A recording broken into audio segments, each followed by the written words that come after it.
She pulled a face, wrinkling her nose. I'm not into you, Reyes. No offense. Which meant full offense. Karina's offer was tempting. Maybe talking to someone wouldn't be so bad. Friday was only 2 days away. 2 days of news reports. Sounds good. I surprised myself with a real smile. I'll see what I'm doing. Karina broke out into a grin. Good. She grabbed my wrist, pulling me to class. I felt a little less breathless with Karina around. The first step in getting help is accepting help. She marched me straight into class, and with a wink, twisted on her heel and strode to her desk, pigtails swinging. Still smiling, I slumped down at my own desk. And what are you smiling about? Simon was already full body diving onto my desk with a devilish grin.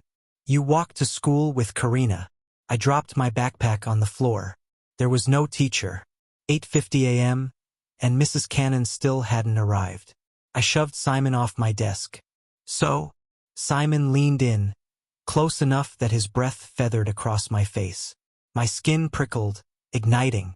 So, he said quietly, what did you talk about? I held his gaze. We talked about how much we fucked last night, I said dryly. When Simon's lip curled, I leaned forward, teasing. 8 times, I added with a smile. Back to back. Simon's smile faded. Seriously. I glanced at Karina at the back of the classroom, who winked at me. I winked back. Maybe I could play the asshole after all. Seriously. Simon pulled back, eyes wide, lips parting like he was about to say something. He didn't. Nice, he said. Hope you had fun, Milo. Karina's cute. With a 2-fingered salute, Simon slunk back to his desk without another word, and my gut twisted. Simon, I hissed. He pretended not to hear me, head ducked, eyes glued to his phone. I wasn't used to that from him. Was he pissed? Jealous? How was I supposed to know he had a thing for Karina Crawford? I twisted around in my chair. Simon, I said louder. I threw my pen at him. Simon. I was clearly joking. He didn't respond, turning his head toward the window. Hey, Mikey. A voice from in front of me turned me back to the front. Connor McCartney was smiling at me, one perfectly plucked brow raised. Ponytail brunette, I used to call her. She was plainly pretty. No makeup, no attempt at fancy clothes. Just the same jeans and tee every day. Her ponytail looked painfully tight. Kanna's smile didn't quite reach her eyes. I had no doubt she had constant headaches. Kanna still didn't know my name. It's Milo, I corrected her. Kanna blinked. Whatever, she said. Milu. She emphasized me name. Look, I'm sorry for interrupting your marital problems. She shot Simon a grin. But could I borrow a pen? I didn't realize I'd become this girl's personal pen dispenser. Where's the one I gave you yesterday? I asked. I lost it. She shrugged with a sheepish smile. It's just a pen. You don't even know my name. I challenged her. My phone vibrated, and I ignored it. Why should I lend you a pen that I know you're going to lose?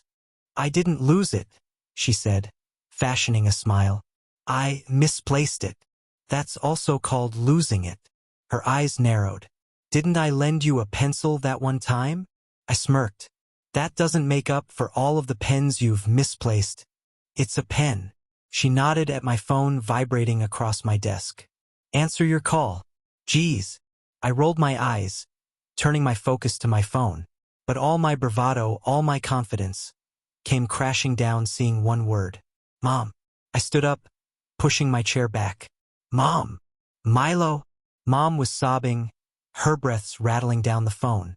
In 3 strides, I left the classroom, tumbling out into the empty hallway. Mom. I didn't trust my own voice, my shuddery breaths. What's going on? It's your sister, Mom whispered. Milo. She stopped breathing. We're at the hospital. Sweetie, can you come over? Mom's sobs felt and sounded like thunderclaps, and I didn't realize I'd hit the ground until my knees slammed into marble. Milo. Mom's voice collapsed into a wave of white noise in my skull. Couldn't breathe. The air felt tight, wrong, like all the oxygen had been sucked away. Milo, baby, I need you. The doors to the school suddenly flew open with a loud bang. Thundering boots entered. Soldiers, get down!